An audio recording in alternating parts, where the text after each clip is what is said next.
I, 32F, had a baby boy when I was 16. Yes, I know how that sounds like. No, we weren't careful. Judge me all you want on that front, I've dealt with that for years. Mike, 33M, was my boyfriend then, and when I found out about my pregnancy, he did a disappearing act with help from his family. Something about being a quote-unquote future college star or something. My parents were always blunt. What happened next was my choice. After a lot of thinking, and deciding abortion just wasn't for me, I respect that right, I'm not here to debate it. It was just not for me, I chose to give up the baby for adoption. My parents knew a super sweet couple that were looking to adopt. We met and I just knew they were the right people. This turned from a teen mistake to an almost surrogacy. I started homeschool to finish my education and to have rest. The adoptive parents were with me for everything and even paid for most of the medical costs. The adoptive mother was a teacher, so she helped me with my schoolwork and to prepare for college. They were present for the birth and I refused to hold the baby. Instead, his actual mother did. And it was just right. I've stayed in the baby's life in a distant position as a special aunt. Well, he's no longer a baby and he knows who I am, but his mom is the same woman that raised him and I continue to be his special aunt. The only change is now he knows who to call if he needs a kidney.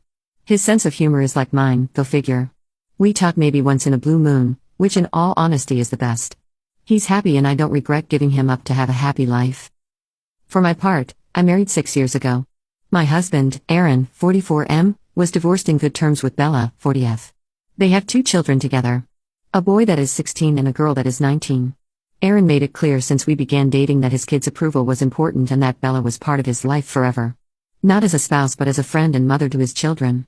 I also told Bella and him about my teen pregnancy. Well, to begin with the kids, my stepdaughter and I get along well. She's obviously closer to her mother, but she still does girls' days with me every so often. It's more like friends though. My stepson is incredibly close to me. He calls me his other mom and always asks me to be present for important events. We bonded when his childhood dog passed away, as my cat died about the same time. Bella and I? We're best friends. I know people have complicated relationships with their partner's exes, but we always show respect to each other. I never tried to take her place. I know Aaron and her shared something special long before I was in the picture. That's their history. And I am a stepmom, not a mom. Her place in the kid's life is not up for competition. The reason for this background is that the whole mess with Mike started when I took my stepson to a medical appointment. It wasn't serious, though he did have to use anesthesia.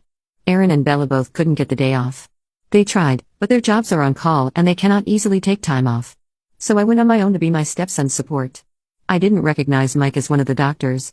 His real name, both first and last name, are incredibly common and it had been years.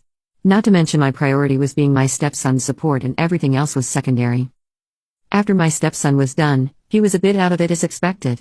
I was setting him up in the car and making sure he was comfortable when Mike came over. He told me he had been thinking about me and our son for so long, and he was glad our boy was okay. It really took me a few minutes for my brain to click on what was going on and he kept on rambling about apologies and how he wasn't ready to be a father. Blah blah blah. Eventually I just sighed and loudly said, "This is not the baby I was pregnant with." I gave him up for adoption after I gave birth. I am a stepmother. My loopy stepson chimed in with, "Other mom." I had to hold back a smirk to be honest. Mike was stunned by that and it gave me time to catch him up on the important details. I gave up the baby, he knows what happened and why I gave him up. I married a man with 2 children. I'm happy and don't want him in my life. And no, I won't give him contact information for the adoptive family. He is 16 years too late. That was the end of it and I got into my car to get my stepson home to rest. Since then Mike found me in social media and has been painting this sob story about me denying him a chance to be a father. How I was a poor mother that threw away her child to raise someone else's children. I'm basically the she-devil apparently. Most of our former classmates that saw the post reminded him that he left me. Some of his high school friends even pointed out he laughed about leaving me pregnant. I didn't know that part. A few of his relatives have reached out to bash me about taking Mike's chance to be a father. That it made me a poor Christian. I'm not. I'm Jewish to begin with. A few friends did tell me it was a batch move to give the baby up without telling Mike. I don't personally think I was in the wrong, but in case I decided to leave the judgment to the internet masses. So, Reddit, am I a jerk?